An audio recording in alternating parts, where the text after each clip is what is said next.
अस्सलाम वालेकुम नाजरीन, खुश आमदीद कहते हैं आपको आपके पसंदीदा प्रोग्राम में जिसका नाम है टेक्स अ फैमिली। नाम से ही जैसे कि ज़ाहिर होता है, इस प्रोग्राम में हम ऐसे ख़ानदानों की मदद करते हैं जिनका कोई ना कोई प्यारा नशे की बीमारी का शिकार हो चुका हो।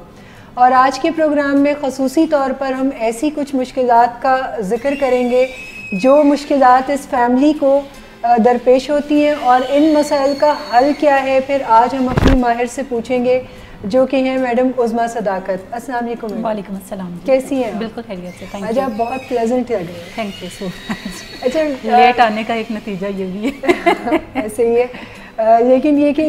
देर आयत दुरुस्त आयत शायद इसीलिए कहा जाता है क्योंकि आप जितनी देर से आती हैं उतना ही असर जो है वो नज़र भी आ रहा होता है।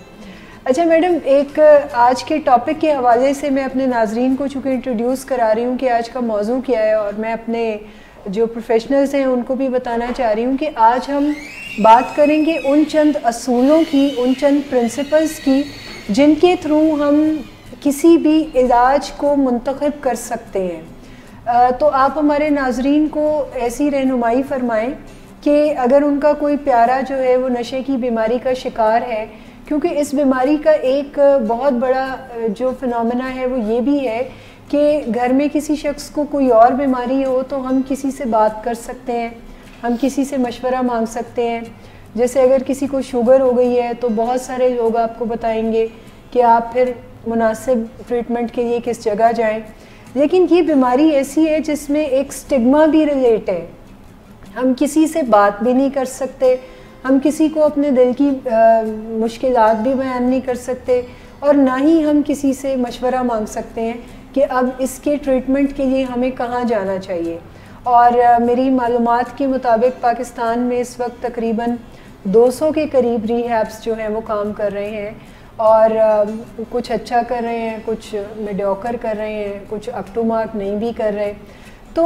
कोई भी शख्स अगर ट्रीटमेंट सेंटर जाता है, रीहैब जाता है, तो रीहैब को चुनने के लिए ऐसे कौन से प्रिंसिपल्स हैं जिनको उन्हें मद्देनज़र रखना बड़ा ज़रूरी है ताकि इलाज जो है वो कामयाबी से हो सके। ये एक बड़ा ही कड़वा सच है कि जब भी हमारे घर में किसी प्यारे को कोई बीमारी होती है तो यूजुअली हम इंक्वायर करते हैं कि हमें अच्छे से अच्छा डॉक्टर जो है वो कौन सा मुयस्सर हो सकता है जिससे हम अपने प्यारे का इलाज करवाएं, क्योंकि क्रोनिक बीमारियों के अंदर ख़ास तौर पे जो कि दायमी होती हैं यानी उम्र भर की बीमारियां होती हैं, उनके अंदर हमारे स्टेक्स ज़रा ज़्यादा हाई होते हैं। यानी अगर हम उन बीमारियों का कोई मुनासिब इलाज नहीं करवाएंगे तो हमारे प्यारे की जो जान है वो भी ख़तरे में होती है। सो यूजुअली लोग इंक्वायर करते हैं, किसी को दिल का मर्ज़ हो जाए, किसी का ब्लड प्रेशर हाई है और वो ठीक नहीं हो रहा, इसी तरह शुगर की बीमारी है या फिर कैंसर का मर्ज़ है, तो यूजुअली हम इंक्वायर करते हैं लोगों से, अपने मिलने मिलाने वालों से, अपने रिश्तेदारों से, या अपना जो भी फिजिशियन जिसके पास हम कभी ना कभी किसी बुखार के इलाज के लिए जाते हैं या किसी और प्रॉब्लम के लिए जाते हैं, तो यूजुअली हम उनसे पूछते हैं और सवाल करते हैं कि इस मर्ज़ का इलाज कहाँ पे मुयस्सर है। और मैंने ये भी देखा है कि बहुत सारे लोग जो कि छोटे शहरों से बिलोंग करते हैं, बाज़ औक़ात वो अच्छे डॉक्टर की खातिर किसी बड़े शहर की तरफ भी रुजू करते हैं। बिल्कुल। लेकिन जब नशे की बीमारी का जिक्र हमारे घर में आता है तो ना सिर्फ अहले खाना के लिए लोगों से बात करना दुश्वार होता है, बल्कि बाज़ औक़ात अपने फैमिली मेम्बर के साथ भी ओपनली बात करना उनके लिए काफ़ी मुश्किल होता है। उनके जहनों में पहला ख्याल यही आता है कि लोग ये समझेंगे शायद हमारी तरबियत का कोई कसूर था जिसकी वजह से हमारा बेटा या बेटी जो है ये नशे की बीमारी में मुब्तला हुए हैं, या ये नशा कर रहे हैं, या फिर हमारे हालात शायद इतने अच्छे नहीं रहे जिसकी वजह से ये अगर नशा ना करता तो क्या करता। सो बहुत सारी तवीलें हमारा दिल जो है वो बांधना शुरू करता है। लेकिन नशे की बीमारी भी उतनी ही बीमारी है जितने के हम बाकी दायमी बीमारियों का जिक्र कर रहे हैं, जिसमें ब्लड प्रेशर का मर्ज़ है, जिसमें शुगर का मर्ज़ है, जिसमें दिल के अमराज हैं, जिसमें कैंसर है, या इसी तरह से और जो बाकी दायमी अमराज हैं। सो तकरीबन 1999 के अंदर national institute on drug abuse, जो कि अमेरिका में एक रिसर्च का इदारा है जहाँ पर इन चीज़ों के ऊपर रिसर्च की जाती है कि नशे की बीमारी का इलाज जो है वो बेस्ट से बेस्ट کیا ہو سکتا ہے. سو نیشنل انسٹیٹیوٹ آن ڈرگ ابیوز نے کوئی 13 نکاتی اصول جو ہیں وہ وضع کر دیے 1999 کے اندر, جو کہ ایسی فیملیز کے لیے مدد کا سلسلہ ایک بن سکتا ہے کہ ان 13 اصولوں کو مد نظر رکھتے ہوئے وہ اپنے پیارے کے لیے کوئی علاج جو ہے وہ ڈھونڈنے کی طرف جائیں. چونکہ ارد گرد کے لوگوں کو بھی اتنی معلومات جو ہے وہ نشے کی بیماری کے حوالے سے نہیں ہوتی. سو اگر کوئی بھی فیملی ممبر جن کے گھر میں نشے کا مرض ہے, یا کوئی دوست احباب جو اپنے کسی ایسے دوست احباب کو جانتے ہیں جن کے گھر میں نشے کا مرض موجود ہے, سو اگر وہ انہیں یہ 13 نکاتی اصول جو ہیں وہ بیان کر دیں, یا انہیں بتا دیں کہ یہ چیدہ چیزیں ہیں جو کہ کسی بھی ری ہیب میں تلاش کرنے کی ضرورت ہوتی ہے تاکہ آپ کے مریض کا ایک مکمل اور جامع علاج جو ہے وہ پاسبل ہو سکے. اچھا, یہاں پر رک کے میں یہ بھی پوچھنا چاہوں گی کہ جو لوگ یہ پروگرام دیکھ رہے ہیں وہ ہمارا پروگرام بھی ریفر کر سکتے ہیں ایسی فیملیز کو جو کہ اس پرابلم میں بالکل کر سکتے ہیں. اس کے علاوہ گوگل پہ بھی کہیں اس قسم کی بالکل گوگل کے اوپر بھی موجود ہے. بیسیکلی یہ جو میں نکات کی بات کر رہی ہوں تو یہ پہلی دفعہ 1999 میں NIDA نے وضع کی ہے. پھر اس کے بعد انہوں نے اس کو ریوائزڈ کیا, یعنی اس کو زیادہ امپروو کیا, بہتر بنایا 2009 کے اندر, اور اب اس کی جدید ترین شکل جو ہے وہ 2012 کے اندر انہوں نے وضع کی. اور یہ نکات جو ہیں آپ اگر گوگل پہ تلاش کریں کہ principles of effective addiction treatment, جو اگر آپ لکھ کر گوگل پہ سرچ کریں تو تب بھی سامنے آ جائیں گے, یا اگر آپ ایک ویب سائٹ ہے اس کے اوپر چلے جائیں تو وہاں پہ بھی یہ نکات جو ہیں آپ کو موجود ملیں گے. ویب سائٹ کا نام ہے www.drugabuse.gov. اگر آپ اس ویب سائٹ پہ بھی چلے جائیں تو وہاں پہ بھی آپ کو principles of effective addiction treatment جو ہے وہ موجود ملیں گے. وہاں پہ بھی آپ جا کر ان ساری چیزوں کو دیکھ سکتے ہیں. سو یہ جو 13 نکاتی ایجنڈا ہے, اس کے اوپر اگر ہم سٹیپ بائی سٹیپ کام کر لیں, یا اگر ہم جب بھی کسی ری ہیب سینٹر سے رابطہ کرتے ہیں تو ان سے سوال جواب کر لیں, تو پھر ہمارے لیے زیادہ آسان ہے یہ فائنڈ آؤٹ کرنا کہ کیا جس ری ہیب سے ہم نے رابطہ کیا ہے کیا وہاں پر ہمارے پیارے کو ایک بہترین علاج میسر ہو سکتا ہے, یا ہمیں کچھ اور ری ہیب سے کانٹیکٹ کرنے کی ضرورت ہے. اچھا, ان اصولوں کو بیان کرنے سے پہلے میں فیملیز کو انکریج کروں گی کہ وہ جب بھی ایک تو ایڈورٹیزمنٹ کے بہت زیادہ طریقے ہیں, جیسے بہت سارے ری ہیب جو ہیں وہ اخبارات کے اندر اپنے اشتہارات جو ہیں وہ دیتے ہیں. اس کے علاوہ فیس بک پیجز کا ضرور مطالعہ کریں. جو بھی ری ہیب آپ اخبار کے اندر دیکھیں, فیس بک پیج کے اوپر جا کر ضرور اس کو وزٹ کریں. وہاں پر بہت ساری ایسی چیزیں ہیں جو کہ آپ کو ایک کلو دے دیں گی کہ یہ ری ہیب جو ہیں یہ کس ماڈل کے اوپر کام کر رہے ہیں. جیسے مختلف ماڈل جو ٹریٹمنٹ کے ہیں وہ آپ کو مارکیٹ کے اندر دستیاب ہوں گے جو کہ مختلف ری ہیب سینٹرز والے رن کر رہے ہیں. ایک تو ڈیزیز کانسیپٹ ماڈل ہے یا ڈیزیز ماڈل ہے. ڈیزیز ماڈل جو ری ہیب آفر کرتے ہیں وہ اس چیز پہ یقین رکھتے ہیں کہ نشے کی بیماری جو ہے یہ کوئی ایک بنیادی جسمانی مرض ہے. اس کے علاوہ ایک دوسرا ماڈل جو کہ آپ کو مختلف ری ہیبس میں نظر آئے گا وہ مورل ماڈل ہے. مورل ماڈل سے مراد یہ ہے کہ جب بھی آپ ان لوگوں سے انکوائر کریں گے جو پبلک ریلیشن آفیسرز ان کے ہوتے ہیں یا جو بھی فرنٹ ڈیسک پہ موجود لوگ ہیں, آپ تھرو دی کال بھی ان سے بات کر سکتے ہیں اور یوزلی آپ انہیں وزٹ بھی کر سکتے ہیں. فرنٹ ڈیسک پہ جو لوگ موجود ہوتے ہیں جب آپ ان سے وزٹ کر کے معلومات حاصل کرتے ہیں تو وہ کوئی فیس نہیں لیتے, کوئی بھی فیس چارج نہیں کرتے پاکستان میں. لیکن اگر آپ کسی سے باقاعدہ کوئی اسیسمنٹ کی بات کرتے ہیں تو وہاں پہ ہو سکتا ہے آپ کو کچھ فیس جو ہے کچھ اداروں میں پے کرنی پڑے. اسیسمنٹ سے میری مراد ہے کہ ڈاکٹر یا پھر سائیکولوجسٹ سے وہ تمام معلومات حاصل کرنا جو کہ اس علاج گاہ میں علاج کے دوران میسر کی جاتی ہیں. سو فرنٹ ڈیسک والوں سے آپ پوچھ سکتے ہیں. اسی طریقے سے مورل ماڈل کا بنیادی نقطہ یہ ہے کہ وہاں پہ آپ کو ڈاکٹرز کی موجودگی نظر نہیں آئے گی. وہاں پہ ہو سکتا ہے کہ کوئی 1-2 ماہر نفسیات موجود ہوں اور ان کا کام بھی بیسیکلی ایڈوائز کرنا ہو. ایڈوائز کرنے سے مراد ہے کہ وہ کوئی ایک ٹریٹمنٹ کا باقاعدہ کوئی پروٹوکول فالو نہیں کر رہے ہوتے بلکہ وہ پیشنٹس کو نصیحتیں کر رہے ہوتے ہیں کہ یہ چیز کرنا جو ہے یہ اچھی بات نہیں ہے, اسے نشہ چھوڑ دینا چاہیے, نشے کی وجہ سے اس کی فیملی کو بہت شرمندگی کا سامنا کرنا پڑتا ہے, اسے بھی تکلیفیں فیس کرنا پڑتی ہیں, مسائل بھگتنا پڑتے ہیں, تو وہ کیوں نہیں اس چیز کو چھوڑ دیتا. سو یہ مورل ماڈل کے اندر چیز آتی ہے جہاں پر آپ نصیحتیں جو ہیں وہ کرتے ہیں جس میں آپ کو یہ لگ رہا ہوتا ہے کہ شاید یہ نشہ چھوڑنا مریض کے اختیار کی بات ہے है, इख्तियार की बात है। और बुनियादी तौर पे आप ये समझ रहे होते हैं, जो भी वहाँ पे प्रोफेशनल या लोग मौजूद होते हैं वो ये समझ रहे होते हैं कि नशा करना कोई बुरी आदत है, ये बीमारी का मसला नहीं है बल्कि ये कोई बुरी आदत है अकॉर्डिंग टू मॉरल मॉडल। इसी तरीके से एक तीसरा मॉडल पाकिस्तान के अंदर इंटरनेशनल भी आपको नजर आएगा जो कि रिलीजियस मॉडल है। रिलीजियस मॉडल के अंदर जहाँ पे भी आप रिहैब्स को विजिट करेंगे तो वहाँ पे कोई एक कारी साहब भी आपको जरूर नजर आएंगे जो बाजमात नमाज वहाँ पे पढ़ाते होंगे, इसके अलावा कुरान पाक की क्लास भी देते होंगे वहाँ पे और उसका कोई बाकायदा एक दर्स भी चलता होगा। लेकिन वहाँ पे भी इलाज जो है उसको डॉक्टरी नुक्ता नज़र से नहीं किया जाता बल्कि ये समझा जाता है कि हमारे मज़हब में चूँकि नशा करना हराम है, सो इसका मतलब है कि लोगों को बुरी आदत जो है नशे की उसे छुटकारा पाने के लिए ज़रूरी है कि वो रिलीजियसली थोड़े बेहतर चीज़ें करना शुरू कर दें या अपने रिलीजन को फॉलो ज़्यादा सख्ती के साथ करना शुरू कर दें तो शायद ये नशा छोड़ दें। और जब इनके दिल में ये बात उतर जाएगी कि नशा करना हराम होता है तो शायद ये उस हराम चीज़ से मुंह मोड़ने की तरफ चले जाए, या फिर उनके दिल में इस्लाम या मजहब जो है वो इतना ज़्यादा डाल दिया जाए कि वो इन चीज़ों से परहेज करना मजहब में तो गुंजाइश नहीं है ना नशे अगर बिल्कुल ऐसा है। अच्छा, जब हम बात करते हैं national institute on drug abuse की कि उन्होंने किस मॉडल को अप्रूव किया इतनी रिसर्चेस के बाद, तो वो बेसिकली बात करते हैं कि जब भी आप अपने प्यारे के लिए कोई रीहैब चूज़ करें तो सबसे पहले वहाँ पर लोगों से बातचीत करते हुए जानें कि क्या वो डिजीज़ मॉडल को फॉलो कर रहे हैं। वो किसी भी मॉरल मॉडल को अप्रूव नहीं करते, ना ही वो किसी रिलीजियस मॉडल को अप्रूव करते हैं, बल्कि वो डिजीज़ मॉडल के ऊपर काम करने की तरफ जाते हैं कि क्या वहाँ पे कोई डॉक्टर्स मौजूद हैं जो इस बीमारी का इलाज करने में पेश हैं, क्या वहाँ पे माहिर नफ्सियात की एक टीम मौजूद है जो कि मुख्तलिफ एंगल से इस बीमारी का इलाज करने में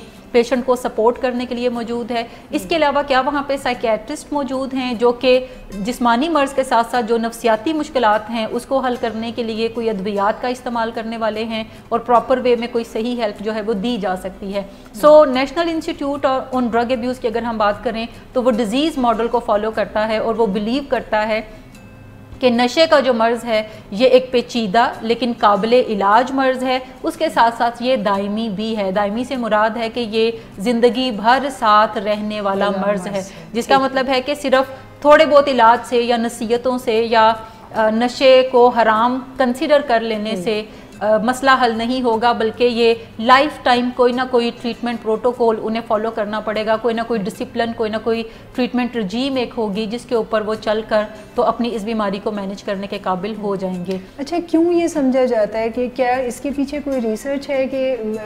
रिलीजियस मॉडल या मॉरल मॉडल जो है वो इतनी हेल्प नहीं कर रहे? क्या कोई रिसर्च बेस्ड डाटा? देखें, ये जो रिलीजियस मॉडल या मॉरल मॉडल हैं या सोशल मॉडल हैं कि नशा करना बुरी बात होती है, ये बेसिकली हिस्ट्री में अगर हम पीछे जाएं तो ये हमें 70s में नज़र आते हैं, ये हमें 18s में नज़र आते हैं, लेकिन 19th सेंचुरी के आगाज़ से ही इस चीज़ की बाज़गश्त हमें सुनने को मिलने लगी कि नशा करना जो है ये कोई ऐसी चीज़ है जो कि कंटिन्यूसली लाइफ टाइम आपके साथ रहता है। बीमारी जो है ये तकरीबन 1969 के अंदर जाकर या 1959 में WHO ने जब इसको एक फ़िज़िकल इलनेस कंसिडर किया तो उसके बाद ये डिजीज़ मॉडल आपको नज़र आएगा। लेकिन 1959 से पहले भी अगर हम देखें तो जैसे अल्कोहलिक एनोनिमस की जो स्टार्ट था उनका वो 1935 में हुआ। इसका मतलब था कि नशा जो है ये कोई बीमारी जैसी कोई शक्ल है और नशा जब कोई एक दफ़ा मरीज बन जाता है तो फिर दोबारा उसके लिए नशा करना जो है वो पॉसिबल नहीं रहता।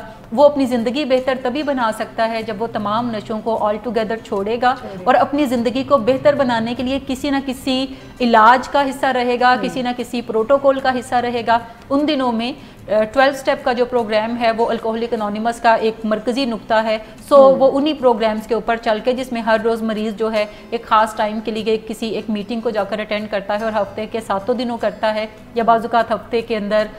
14 टाइम्स वो मीटिंग अटेंड करता है, यानी एक दिन में 2 दफ़ा मीटिंग्स अटेंड करता है।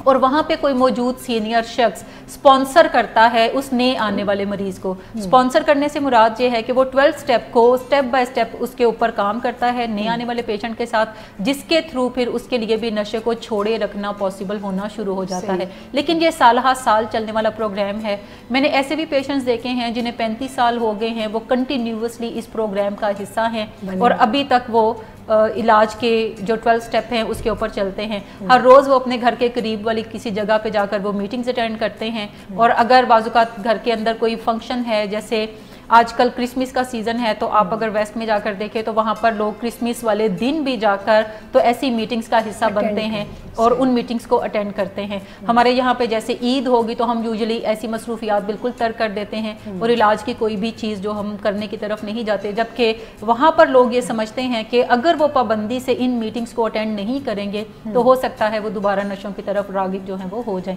سو یہ ہے ہسٹوریکل چیزیں چل رہی ہیں. بلکہ زیادہ اہم نہیں ہو جاتا ایسے دنوں پہ اپنے مینجمنٹ کو اسٹرانگ کرنا؟ بالکل زیادہ اہم ہے, کیونکہ یہ سلپری اوکیزنز ہیں. سلپری اوکیزنز ہیں کہ جہاں پر آپ کا دل جو ہے وہ راغب ہوتا ہے ان چیزوں کی طرف جو کہ آپ نے سالہ سال پہلے چھوڑ دی ہیں, کیونکہ بہت ساری ایسی میموریز آپ کے ساتھ ایسوسیٹ ہوتی ہیں لائف کے ساتھ, جس میں ان موقعوں پہ آپ نے بڑا ہلہ گلا کیا ہوتا ہے, بڑا نشہ کیا ہوتا ہے, اور نشے کے تھرو آپ نے انجوائے کرنے کی طرف آپ گئے ہوتے ہیں. سو وہ جو سنہری یادیں ہیں نشہ کرنے کی اور لطف اٹھانے کی, وہ آپ کو پھر ایسے اوکیزنز کے اوپر تنگ کرتی ہیں جو خاص طور پہ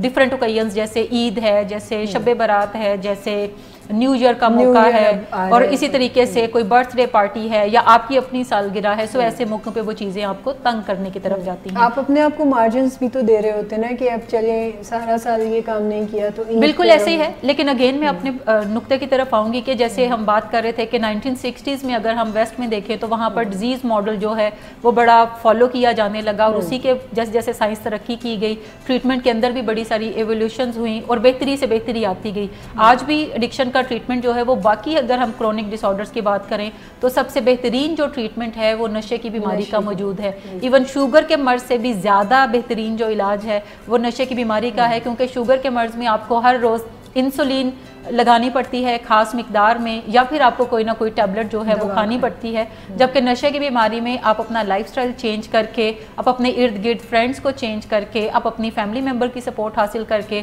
بغیر کسی دوائی کے اپنی زندگی کو نارملائز رکھنے میں کامیابی حاصل کر سکتے ہیں. بالکل بہت ہی شاندار طریقے سے آپ نے ہمیں بتایا. اچھا, تو اگر ہم کوئی ری ہیب چننے کے لیے جاتے ہیں, سب سے پہلے تو ہم نے یہ دیکھنا ہے کہ وہ کس ماڈل پہ کام کر رہے ہیں, کس ماڈل پہ کام کر رہے ہیں, اور اگر وہ ڈیزیز ماڈل ہے تو زیادہ چانسز ہیں کہ آپ کے پیارے کو کوئی بہتر علاج وہاں پہ پرووائڈ کیا جا سکتا ہے. کوئی سائنسی علاج ہوگا, کوئی سائنسی علاج جہاں پہ ڈاکٹرز انوالو ہوں گے, تو پھر یہ کوئی چیز ایک بہتر ہونے کی طرف جائے گی. اچھا, بہت ساری انکوائریز میں بھی ڈیل کرتی ہوں تو میں دیکھتی ہوں لوگ کس قسم کی چیزوں کو پسند کر رہے ہوتے ہیں. جیسے وہ ترجیحاتی بنیادوں پر یہ دیکھ رہے ہوتے ہیں کہ جو کمرہ جس میں کہ مریض کو رکھا جائے گا اس میں ٹی وی, فریج اور بنیادی سہولتیں موجود ہیں یا نہیں ہیں, یا دیواروں پہ جو رنگ و روغن ہے وہ پراپر وے میں ہوا ہوا ہے یا نہیں ہوا ہوا. ان چیزوں کی کیا اہمیت ہے ٹریٹمنٹ میں, اور ان چیزوں سے کتنا فرق پڑتا ہے؟ ان چیزوں سے فرق تو نہیں پڑتا, بس آپ کے دل کی تسلی ہو جاتی ہے کہ آپ ایک اچھی جگہ پہ دیکھیں. جب بھی ہمارا کوئی اپنا کسی مرض میں مبتلا ہوتا ہے تو ہماری خواہش ہوتی ہے کہ اس کو بیسٹ سے بیسٹ فیسیلٹی کی طرف ہم لے کر جائیں. اب وہاں پر جو رنگ و روغن کے اوپر بہت زیادہ کانسنٹریٹ کرنا, یا فوڈ چوائسیز کے اوپر کانسنٹریٹ کرنا, یا روم سائز کے اوپر کانسنٹریٹ کرنا, یہ نان ایشوز ہیں, یعنی یہ بعد کی باتیں ہیں. پہلا جو فیملی کا کنسرن ہونا چاہیے وہ ماڈل ہونا چاہیے جو کہ ٹریٹمنٹ سینٹر پرووائڈ کرتا ہے. اگر آپ کسی مورل ماڈل کو فالو کرتے ہیں سو بیسٹ سے بیسٹ ٹریٹمنٹ بھی اگر فیسیلٹی ہے تو اس سے کوئی خاص فائدہ نہیں ہوگا. لیکن اگر آپ کوئی ایسی ٹریٹمنٹ فیسیلٹی چنتے ہیں جو کہ ڈیزیز کانسیپٹ کا جو ماڈل ہے اس کو فالو کرتی ہے تو پھر زیادہ چانسز ہیں کہ آپ کے پیارے کا کوئی بہتر علاج جو ہے وہ ہونے کی طرف جا سکتا ہے. ویسے اگر روم کا سائز بھی اچھا ہو اور اچھے کرٹنز لگے ہوں اور رنگ و روغن بھی ہو تو اس میں کوئی مذائقہ نہیں ہے, بری بات نہیں ہے. لیکن پہلی جو پرائورٹی ہے وہ ڈیزیز ماڈل جو ہے وہ ہونے کی طرف اچھا, اس میں بہت سارے لوگ اس قسم کی چیزیں بھی چاہ رہے ہوتے ہیں کہ ہمارا پیشنٹ چونکہ یہ نشہ چھوڑے گا تو پھر یہ اور کرے گا کیا. بہت ساری سجیشنز ان کی طرف سے بھی آ رہی ہوتی ہیں کہ کوئی جم ہونا چاہیے, ساتھ میں کوئی سوئمنگ پول ہونا چاہیے. تو ایسی چیزوں کی کیا ہے؟ دیکھیں, یہ جو پیشنٹ آگے جب ہم نکات کی بات کرتے ہیں تو ہم اسی میں اسے کور کرتے ہیں کہ جیسے जो एडिक्शन का ट्रीटमेंट है ये कोई दिनों के ऊपर मुहित नहीं होता, ये हफ्तों के ऊपर मुहित होता है और ये महीनों के ऊपर मुहित होता है। जैसे national institute on drug abuse recommend करता है कि 90 डेज़ का एक स्टैंडर्ड ट्रीटमेंट जो है वो पेशेंट्स को चाहिए होता है। उन पेशेंट इब्तदाई जो फर्स्ट इलाज है वो 90 डेज़ का मिनिमम जो है वो स्टैंडर्डाइज ट्रीटमेंट है, जिसको कि वो रिकमेंड करते हैं कि इससे कम इलाज की तरफ आप ना जाएं। जैसे कम इलाज से मेरी मुराद है कि बाज़ औक़ात फैमिलीज़ कहती हैं कि सिर्फ डिटॉक्स करवा लिया जाए। बहुत सारे रीहैब्स जो हैं वो डिटॉक्स कर भी देते हैं, लेकिन फैमिली को भी खुद एजुकेट होने की ज़रूरत है। इसके साथ साथ जो लोग रीहैब रन करते हैं उन्हें भी फैमिलीज़ को एजुकेट करने की ज़रूरत है कि डिटॉक्सिफिकेशन जो है ये इलाज नहीं है, ये इलाज का कोई एक जुज़ है।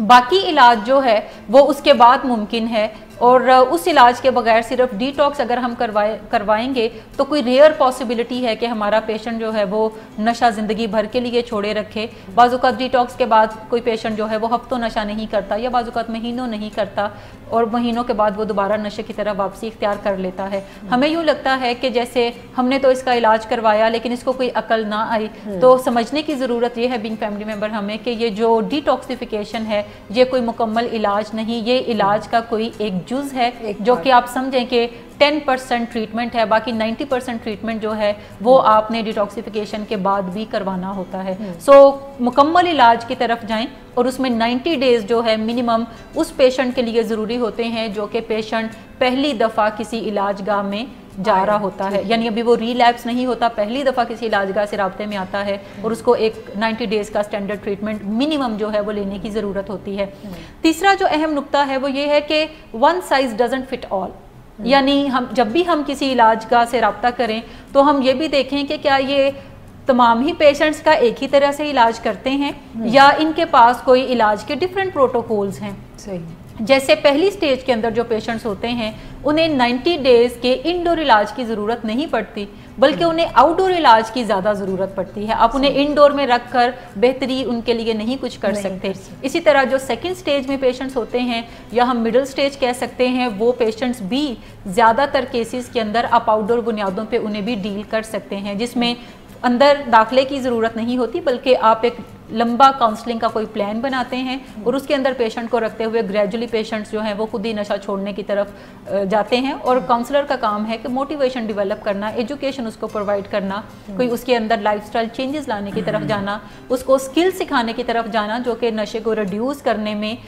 उसको फ़ायदा देंगी और वो आगे जो ज़िंदगी की तरफ बढ़ना शुरू कर देगा। सो सेकेंड स्टेज के अंदर भी ज़्यादातर केसेस के अंदर जो है वो आउटडोर इलाज की पॉसिबिलिटी निकलती है। लेट स्टेज में यूजुअली जो पेशेंट होते हैं उन्हें बेसिकली इंडोर इलाज के अंदर आने की ज़रूरत है। उनका इलाज आउटडोर बुनियादों पर नहीं हो सकता, अगर हम करने की तरफ जाएंगे तो हमें नाकामी का सामना करना पड़ेगा। सो उनके लिए बेस्ट जो है वो 90 डेज़ का जो स्टैंडर्ड ट्रीटमेंट है वो है, लेकिन 90 डेज़ के ट्रीटमेंट से मुराद है कि इसके बाद आउटडोर के लिए उन्हें तैयार किया जाए और बाद में वो आउटडोर का प्रोग्राम या आफ्टर केयर प्रोग्राम जो है वो उसमें से भी गुजरने की तरफ जाए। अच्छा, अगर मैं आपसे ये पूछूं कि क्या परसेंटेज है ये जो पूरा ट्रीटमेंट का एक प्रोजेक्ट है जिसमें कुछ टाइम 90 डेज़ जैसे इनिशियली आप अंदर रख के अगर ट्रीटमेंट दे रहे हैं और फिर कुछ अरसा बाहर रख के दे रहे हैं, तो अगर मैं कहूँ कि कितना परसेंटेज है कि कितने % ट्रीटमेंट जो है वो कंप्लीट होता है अंदर रहने से और फिर कितना काम जो है वो बाहर रख के किया जाता है? देखिए, एक्सपर्ट्स ये बताते हैं कि इंडोर इलाज अगर कोई पेशेंट रहता है लाइक 90 डेज़ या जैसे हम 100 डेज़ प्रोवाइड करते हैं, 100 डेज़ रहता है तो बेसिकली वो इलाज का कोई 20 से 25% हिस्सा कंप्लीट करता है। बाकी जो इलाज का हिस्सा है वो उसने बाहर जाके ही कंप्लीट करना होता है, जो कि आफ्टर केयर प्रोग्राम के अंदर है, जिसमें पेशेंट हर रोज़ जो है वो काउंसलिंग में एक महदूद टाइम के लिए आता है, जो कि 2 आवर्स हो सकते हैं, 3 आवर्स हो सकते हैं, according to the needs of patients. ये काउंसलर जो है वो मुतय्यन करता है कि ये फॉलो अप में कितने दिन हफ्ते में आएगा, कितने घंटे के लिए एक दिन में आएगा, और इसके अंदर वो क्या रह के अपने काउंसलर से सीखेगा या काउंसलर उसके साथ क्या काम करेगा। सो ये एक प्रोटोकॉल जो है वो आपको फिर लॉन्ग टर्म बुनियादों पे चलाना होता है। 90 डेज़ के बाद बाहर का जो ट्रीटमेंट है वो तकरीबन 1.5 से 2 साल का अरसा जो है वो इलाज में चाहिए होता है, जिसमें पेशेंट शुरू में ज़रा इंटेंसिव ارلی سٹیج جو ریکوری کی ہے یا پہلا سال ہے اس میں انٹینسیولی وہ آتا ہے، ہر روز تقریباً آتا ہے، ہفتے میں 6 دن اپروکسیمیٹلی آتا ہے. لیکن جب وہ سیکنڈ فیز کے اندر جاتا ہے تو اس کے اندر پھر اس کا آنا جو ہے وہ تھوڑا کم ہو جاتا ہے، ٹائم کم ہو جاتا ہے، لیکن علاج کا یہ سلسلہ جو ہے یہ 2 سال تک تقریباً جاری رہتا ہے. تو پہلی چیز کیا فیملی کو دیکھنے کی ضرورت ہے کہ جو بھی ری ہیب وہ چوز کریں کیا وہ ڈیزیز ماڈل کو فالو کرتا ہے. نمبر 2 کہ جو بھی ری ہیب ہے کیا وہاں پر آپ کے مریض کی نیڈز کو مد نظر رکھتے ہوئے یا آپ کے مریض کی ضرورتوں کو مد نظر رکھتے ہوئے کوئی ڈیفرنٹ ٹریٹمنٹ پروٹوکول وہ آفر کرتے ہیں، یا وہ بتاتے ہیں کہ بس یہاں پر علاج کی یہی صورت ہے کہ آپ مریض کو داخل ہی کروائیں گے اور اس کے بعد پھر آپ 3 ماہ کے بعد مریض کو لے جائیں گے اور اس دوران آپ کی کوئی 2-4 ملاقاتیں ہی ہوں گی. سو یہ چیز ہے. تیسری اہم چیز ہے کہ کیا جو علاج گاہ ہے وہ ایک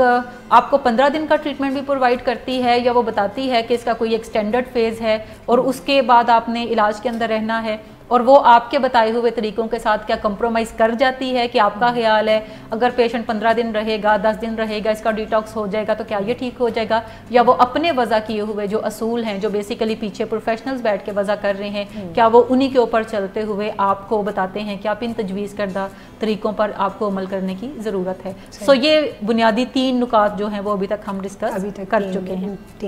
اچھا اس میں ایک کوشچن میرے ذہن میں بہت آ رہا ہے کیونکہ سم ٹائم ایسا ہوتا ہے کہ ہماری فیملیز چونکہ بہت زیادہ اس شخص کے ساتھ اٹیچ بھی ہوتی ہیں اور اس کے ساتھ بچپن سے ڈیل بھی کرتی چلی آ رہی ہوتی ہیں، تو وہ کچھ انہوں نے اس پرسن کو اپنی بات منوانے کے لیے کچھ انہوں نے طریقے بنا کے رکھے ہوتے ہیں، تو وہ سم ٹائم ٹریٹمنٹ کو یا ٹریٹمنٹ سینٹر کو وہ یہ بھی کہہ رہے ہوتے ہیں کہ آپ اس کے ساتھ یہ کریں، آپ اس کے ساتھ یہ کریں. تو کیا ہونا چاہیے؟ کیا ان کے طریقوں کو بھی استعمال کرنا چاہیے؟ اچھا جب ہم ڈیزیز کی بات کرتے ہیں کہ نشے کا جو مرض ہے یہ کوئی جسمانی نوعیت کا ہے تو اس کا مطلب ہے کہ ڈاکٹرز یا پروفیشنلز جو ہیں بیٹھے ہوئے اس علاج گاہ کے اندر وہ زیادہ بہتر فیصلہ کر سکتے ہیں آپ کے مریض کے لیے. جیسے کسی بھی بیماری کے علاج میں اہلخانہ مشورے نہیں دیتے جا کر کہ آپ کو علاج یوں کرنا چاہیے یا اس طرح کرنا چاہیے، لیکن نشے کی بیماری کے علاج میں جب لوگ جاتے ہیں تو وہ ڈاکٹرز کے پوائنٹ آف ویو کو انڈرسٹینڈ کرنے کی بجائے اپنا کوئی روڈ میپ دیتے ہیں کہ آپ اس کے ساتھ یہ کریں تو شاید یہ بہتر ہو جائے، جبکہ بیماریوں کے علاجوں میں ایسا نہیں ہوتا. آپ کو پروفیشنلز کی باتوں کے اوپر ہی عمل کر کے کوئی فائدہ آپ اٹھا سکتے ہیں. اچھا چوتھا جو بنیادی نقطہ ہے یہ بھی ایک اکثر چیز فیملی میں آتی ہے کہ فیملی بجائے اس چیز کے کہ وہ کوئی ری ہیب ڈھونڈیں اپنے پیشنٹ کے لیے اور اس حوالے سے کوئی اپنی ریسرچ کریں اور کچھ جو وضع کیے گئے نکات ہیں ان کو آئیڈینٹیفائی وہاں پہ کرنے کی بجائے جائیں وہ گھر میں پیشنٹ کو راضی کرنے کی کوششیں کرتے رہتے ہیں. نیشنل انسٹیٹیوٹ آن ڈرگ ابیوز کا یہ بھی کہنا ہے کہ آپ پیشنٹ کو راضی کرنے کی بجائے پہلے کوئی علاج گاہ جو ہے وہ ڈھونڈنے کی طرف جائیں، اس کے اوپر کوئی ریسرچ کریں اور کسی ایک علاج گاہ کے ساتھ کانٹیکٹ میں آ جائیں. اور بہت ساری علاج گاہیں ایسی بھی ہیں ویسٹ میں بھی اور پاکستان میں بھی جو کہ آپ کو مریض کی مرضی کو بنانے کے طریقے بھی سکھاتی ہیں کہ آپ ان سے وہ طریقے سیکھ کر گھر میں اپنے مریض کی مرضی کو بھی بنا سکتے ہیں اور اس کو مرضی سے آپ علاج کے اندر لے کر آ سکتے ہیں. بڑی دفعہ یہ ہوتا ہے کہ جب فیملی ممبرز مریض کی مرضی کو تیار کرنے میں لگے رہتے ہیں تو مریض جو ہے ایک دن کہتا ہے کہ ہاں میں علاج میں جانے کے لیے تیار ہوں، اب سوال یہ ہوتا ہے کہ پھر کہاں لے کر جایا جائے. سو ایسے میں فیملی جو ہے وہ تھلی کے اندر آ کر تو مختلف علاج گاہوں کو دیکھنا شروع کرتی ہے اور جتنی دیر میں وہ کوئی علاج گاہ مناسب ڈھونڈتی ہے اتنی دیر میں مریض کی مرضی بدل چکی ہوتی ہے.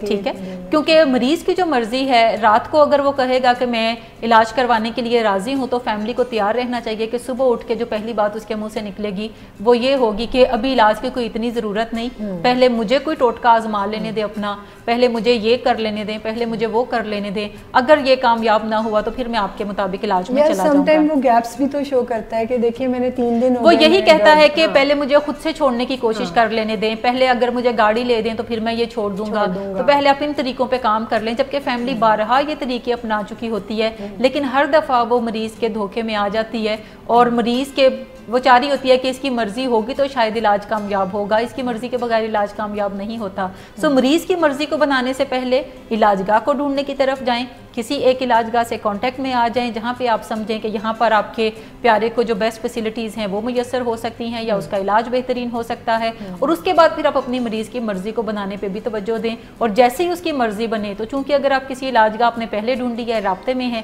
تو آپ جس وقت اس کی مرضی بنے تو آپ صبح اب ہونے کا انتظار نہ کریں، اپنے مریض मरीज़ को गाड़ी में बिठाएं और फ़ौरन से आप किसी इलाजगाह के अंदर इसको ले जाएं। तो मैडम आप जिन प्रिंसिपल्स का हमारे साथ जिक्र करी थी, अभी तक 4 प्रिंसिपल्स जो हैं वो आपने डिस्कस किए हैं, तो 5वां, क्योंकि 13 प्रिंसिपल्स का आपने आवाज़ में जिक्र किया, तो अच्छा, 5वां प्रिंसिपल ये है कि जो भी इलाजगाह आप अपने प्यारे के लिए चूज़ कर रहे हैं, क्या वहाँ पर सिर्फ नशे की बीमारी का ही इलाज होगा या फिर उसकी मुख्तलिफ जिस्मानी या नफ्सियाती जो दीगर अमराज हैं उनको भी कोई केटर करने वाला वहाँ पे मौजूद है? क्योंकि मेरा 100 दिन का टाइम पीरियड है तो बाकी चीज़ों को पशे तो नहीं डाल सकते, नहीं डाला जा सकता। और इससे मेरी मुराद ये है कि जो भी इलाजगाह का इंतखाब करते हैं, क्या वहाँ पे सिर्फ वही डॉक्टर्स मौजूद हैं जो कि सिर्फ डिटॉक्सिफिकेशन के अमल को असिस्ट करेंगे या वहाँ पे कोई साइकेट्रिस्ट भी मौजूद हैं? क्योंकि नशे के मरीज़ जो हैं उनके अंदर डुअल डायग्नोसिस भी होते हैं। डुअल डायग्नोसिस से मुराद है कि वो सिर्फ नशे की बीमारी से ही नहीं निपट रहे होते बल्कि बहुत सारे नफ्सियाती और जिस्मानी दीगर अमराज से भी उनका वास्ता पड़ता है। जैसे नशे के जो पेशेंट हैं वो हेपेटाइटिस का भी शिकार होते हैं, हेपेटाइटिस बी या सी का शिकार होते हैं, बाज़-औक़ात उनमें HIV पॉजिटिव वो होते हैं या एड्स होती है उन्हें,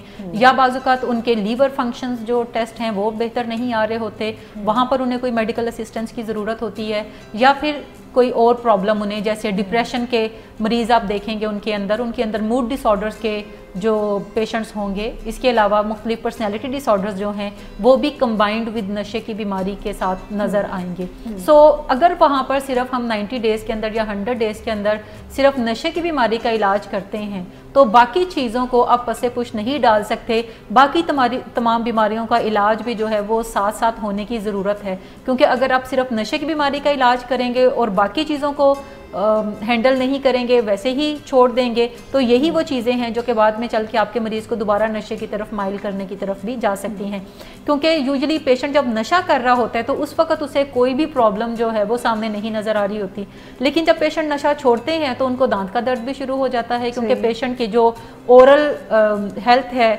वो भी काफ़ी ज़्यादा मुतासर होती है। सो दांत उनके ख़राब होते हैं। इसी तरीके से कभी उन्हें किडनी के पेन स्टार्ट हो जाते हैं, कभी उनके लीवर में प्रॉब्लम आ रही होती है, कभी उनकी टांग में दर्द होता है, कभी घुटने में दर्द हो रहा होता है। सो इन सारी चीज़ों को भी मेडिकली असिस्ट करने वाले लोग वहाँ पर मौजूद होने चाहिए ताकि वो इन तमाम नफ्सियाती और जिस्मानी मसाइल को भी साथ साथ हल करने की तरफ जा सकें। सो ये एक और हमें अच्छा, ये भी बड़ी एक आम सी बात है कि ये जो आपने बताया कि मरीज़ों को बहुत सारी चीज़ें जो हैं वो रिहैब में आने के बाद शुरू हो जाती हैं। बात शुरू नहीं होती, बाद में शुरू नहीं होती, होती पहले ही हैं। लेकिन जितने भी नशे हैं इनका काम बेसिकली पेन को कवर अप करना है, यानी पेन मौजूद है लेकिन जब तक पेशेंट अंडर द इन्फ्लुएंस है वो उस पेन को महसूस करने के काबिल नहीं है। अब यूँ समझे कि एक मॉर्फिन का टीका जब किसी को लगा दिया जाता है तो हर तरह के दर्द तकलीफ से बिल्कुल उसका वास्ता नहीं रहता, क्योंकि अब वो मेडिकेटेड हो गया है किसी एक और चीज़ से। सो जैसे ही नशों का कवर हटता है तो पेशेंट्स को जो मुख्तलिफ मेडिकल मसाइल होते हैं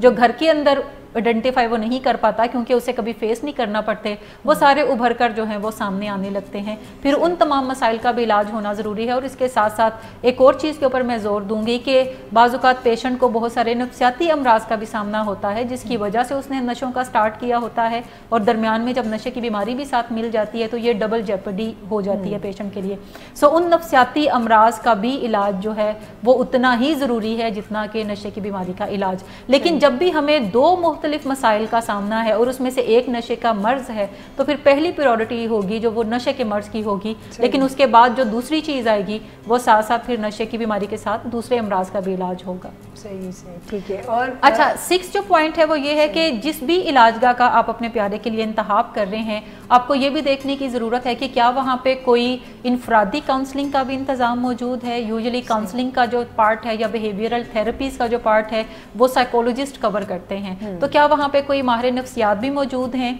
जो इसके लिए कोई इंडिविजुअल काउंसलिंग का प्लान मुरतब करेंगे, या वहाँ पे फैमिली के लिए भी कोई काउंसलिंग का प्रोग्राम जो है वो इलाजगाह के पास है और वो फैमिली को भी बहुत सारी स्किल्स जो हैं वो सिखाने की तरफ जाएंगे, जिसके बाद उनके लिए अपने मरीज़ को सपोर्ट प्रोवाइड करना या वो मदद जो कि नशे से दूर रखने में ज़रूरी है वो प्रोवाइड करना उनके लिए आसान हो जाएगी। फिर इसके साथ साथ क्या वहाँ पे कोई ग्रुप काउंसलिंग का भी इंतज़ाम मौजूद है जहाँ पर वो तमाम पेशेंट پیشنٹس کے ساتھ اور تمام فیملیز کے ساتھ بیٹھ کے کام کرتے ہیں، جہاں پہ پیشنٹ کے اندر پھر مختلف ڈیفینسز کے اوپر آپ کو کام کرنے کا موقع ملتا ہے، مختلف سکلز کو سکھانے کا موقع پیشنٹ کو ملتا ہے۔ اس کے علاوہ موٹیویشن ٹو چینج جو ہے وہ بھی آپ اس کے اندر پیشنٹ کے اندر جو ہے انکلکیٹ کرنے کا آپ کو موقع ملتا ہے۔ سو یہ ساری چیزیں بھی آپ کے لیے مد نظر رکھنا ضروری ہیں، کیونکہ اگر یہ ساری چیزیں پیشنٹ ان 90 سے 100 ڈیز کے اندر نہیں سیکھ رہا، اور علاج گاہ کا مطلب ہے کہ صرف پیشنٹ آ کر یہاں پر بیٹھ جائے اور پھر 90 ڈیز کے بعد جو ہے وہ صبح اٹھے، کھانا کھائے اور وہ نماز پڑھے اور یا پھر کوئی ایکسرسائز کر لے اور پھر دوستوں کے ساتھ گپیں لگاتا رہے اور 100 ڈیز کے بعد آپ لے کر جائیں گے، تو یہ کوئی علاج نہیں ہے۔ یہ صرف وہی ہے جس کو ہم ابھی مورل ماڈل یا پھر ریلیجیس ماڈل کنسیڈر کر رہے ہیں۔ ماہر نفسیات کے ساتھ پیشنٹس کا انڈیویجول لیول پہ اور گروپس کے اندر کام کرنا جو ہے وہ انتہائی ضروری ہے، جس میں وہ اپنے مرض کی نوعیت کے بارے میں سیکھتا ہے، اپنے مرض کو مینیج کرنے کے حوالے سے بہت ساری چیزیں سیکھتا ہے۔ اس کے علاوہ جو اس کے انڈیویجول مسائل ہیں وہ ان کے اوپر بھی اپنے کاؤنسلر کے ساتھ 1 to 1 بیسس کے اوپر بات چیت کرتا ہے، اور بہت سارے حل جو ہیں وہ کاؤنسلر سے اسے مل جاتے ہیں، بہت سارے ٹولز وہ سیکھتا ہے جو کہ بعد میں جب وہ علاج گاہ سے باہر جاتا ہے تو جو اس دوران مسائل آنے ہوتے ہیں وہ ان کے لیے بھی پہلے ہی ٹولز کو سیکھتا ہے۔ سو یہ انتظام بھی اس علاج گاہ کے اندر اگر موجود ہے تو اس کا مطلب ہے کہ یہ بھی کوئی پھر بیسٹ فیسلٹی ہو سکتی ہے، یعنی کہ نہ تو انڈیویجول کاؤنسلنگ ہی سفیشینٹ ہے اور نہ ہی گروپ تھراپی جو ہے وہ سفیشینٹ ہے، یہ دونوں چیزیں مل کے جو ہے، یہ دونوں چیزیں مل کے، اور اس میں کوئی باقاعدہ وہی چیز اگین کہ ڈیزیز کے اوپر کوئی کام ہو رہا ہو، کوئی اس کی مینجمنٹ کے اوپر کام ہو رہا ہو، کوئی ریلیپ سے بچاؤ کے طریقے سکھائے جا رہے ہوں، کوئی پیشنٹ کی مرضی بنائی جا رہی ہو کہ وہ بعد میں علاج کو کیسے کامیابی سے چلانے کی طرف جائے گا۔ اور پھر فیملی کا رول بڑا امپورٹنٹ ہے کہ فیملی ایسی کیا چیزیں کرے گی جب ان کا پیشنٹ علاج گاہ کے اندر ہے، یا جب وہ علاج گاہ سے باہر آؤٹ ڈور میں چلا جائے گا، تو فیملی ایسی کیا چیزیں کرے گی جس سے مریض کی مرضی جو ہے وہ علاج میں بنی رہے گی، اور اس کے علاوہ فیملی جو ہے وہ اس کے لیے سپورٹیو رول پرووائڈ کر سکے گی۔ سو یہ چیزیں بھی مد نظر رکھنا ضروری ہے۔ یہاں پر میں رک کے اپنے ناظرین کو یہ کہنا چاہوں گی کہ آپ کے پاس موقع ہے کہ اگر آپ کوئی کسی قسم کی کوئی مشکل فیس کر رہے ہیں یا آپ کو کوئی ایسی بات سمجھ نہیں آ رہی جس کے بارے میں آپ جاننا چاہ رہے ہوں، تو کومنٹس کے ذریعے اپنے کوسچنز ہمیں بھیج دیجئے۔ ہم اپنے نیکسٹ شو میں آپ کے سوالوں کے جواب ضرور دیں گے، اور آج بھی پروگرام کے آخر میں آپ کے کچھ سوالوں کے جواب میڈم سے ضرور لوں گی جو کہ آپ نے ہم سے پوچھے ہیں۔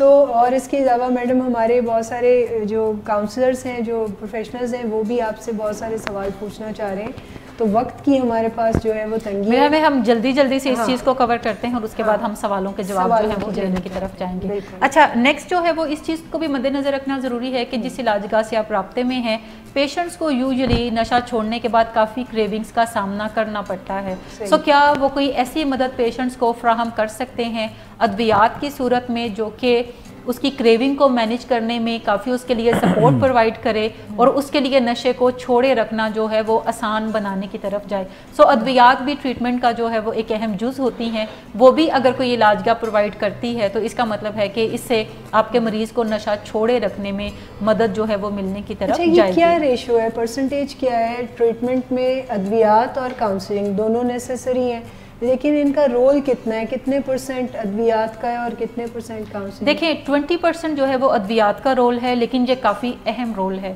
جب تک ادویات نہیں ہے تو کاؤنسلنگ جو ہے وہ اتنا افیکٹولی رول پلے نہیں کر سکتی۔ ادویات کا کام بیسیکلی آپ کے پیشنٹ کو سننے کے لیے تیار کرنا ہے۔ جب وہ سننے کے لیے تیار ہو جاتا ہے تو پھر کاؤنسلرز یا ماہر نفسیات اپنا کام کرتے ہیں کہ وہ اسے ایسی چیزیں بتانے کی طرف جاتے ہیں جو پھر وہ کرنے کے لیے آمادہ کریں ان سے اور کروانے کی طرف بھی جائیں۔ لیکن بہت سارے مریض ایسے ہیں جو کہ نشہ چھوڑنے کے بعد نشہ چھوڑنے کے دکھ میں مبتلا ہو جاتے ہیں۔ سو ایسے میں بھی ادویات کا رول آتا ہے جس میں انیشل فیز گزر چکا ہے، بٹ اب ان کا باڈی جو ہے وہ رسپونڈ نہیں کر رہا، وہ یا چیزیں نہیں کر پا رہے، ہر وقت ان کے ذہن میں ایک ہی ہلچل ہے کہ اب میں نشہ نہیں کر سکتا۔ مریض کے لیے یہ فیصلہ کرنا کہ وہ نشے کو زندگی بھر کے لیے چھوڑے گا، یہ کافی مشکل فیصلہ ہے، کافی جان جوخم والا فیصلہ ہے، لیکن یہ وہ مشکل فیصلہ اپنے پیاروں کے لیے شروع میں کرتا ہے،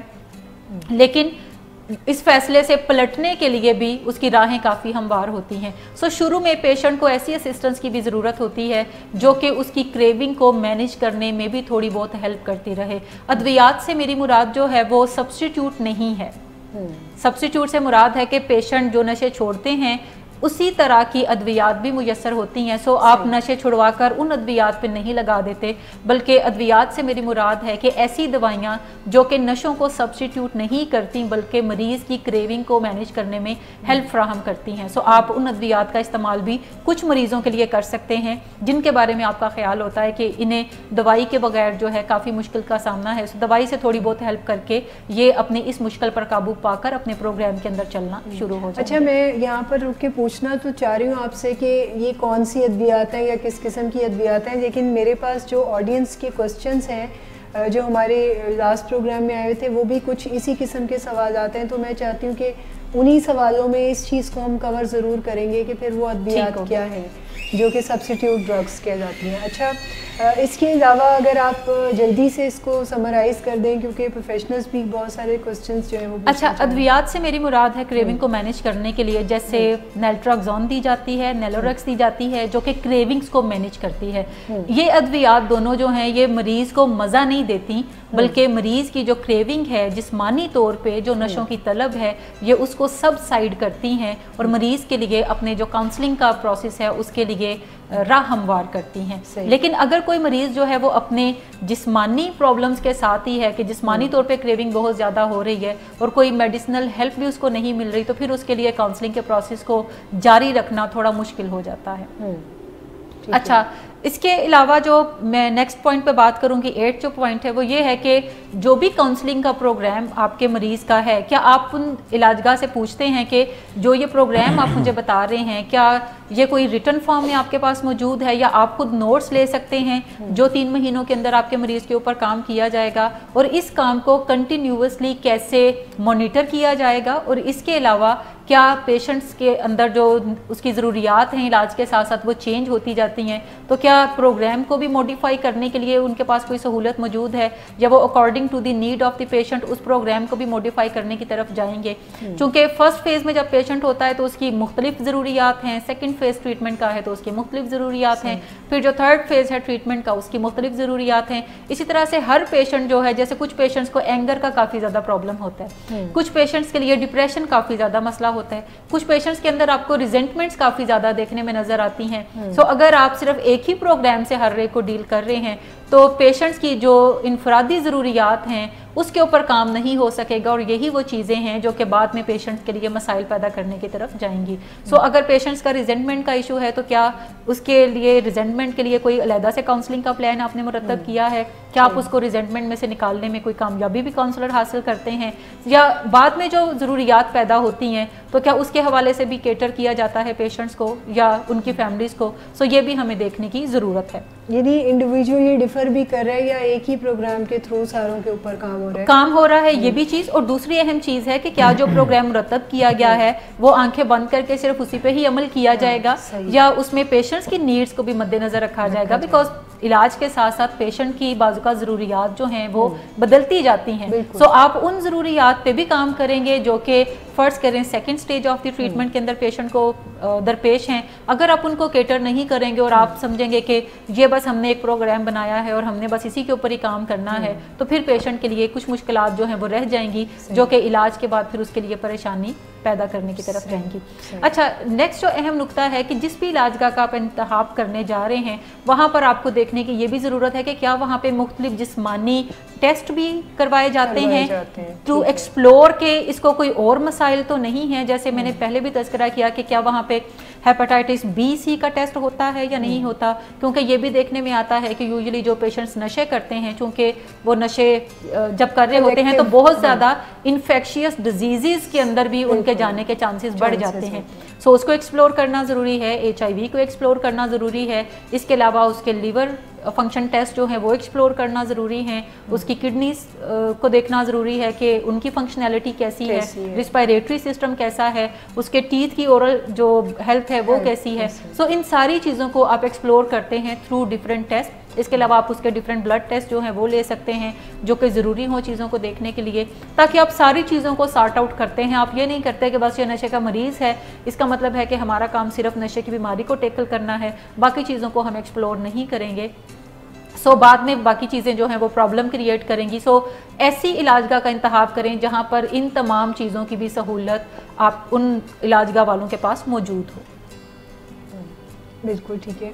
और इसके अलावा जो 10वां पॉइंट है वो क्या है? अच्छा, 10वां पॉइंट है कि जिस भी इलाजगाह का आप इंतखाब करते हैं वहाँ पर फैमिली की काउंसलिंग का कितना ज़्यादा इंतज़ाम मौजूद है। अगर किसी इलाजगाह का पर्पज़ ये है कि सिर्फ पेशेंट हमारे हवाले कर दें और हम सिर्फ उसे अंदर रखकर ठीक करके आपको 3 माह में दे देंगे और आप सिर्फ महीने के बाद आइएगा, पहली मुलाकात कीजिएगा, फिर 2 माह के बाद आइएगा, दूसरी मुलाकात कीजिएगा और फिर आकर अपने पेशेंट को ले जाइएगा और आपका आना कोई ज़रूरी नहीं है, ऐसी कोई भी इलाजगाह जो है वो आपके पेशेंट की बेहतरीन खिदमत नहीं कर सकती। बल्कि यहाँ पर मुझे कहने दे कि ये बीमारी ऐसी है कि टेक्स अ फैमिली, हाँ, जिसमें कि पूरा का पूरा ख़ानदान जो है, पूरे का पूरा ख़ानदान जो है वो मुतासिर होता है। और रिसर्च ये बताती है कि यूजली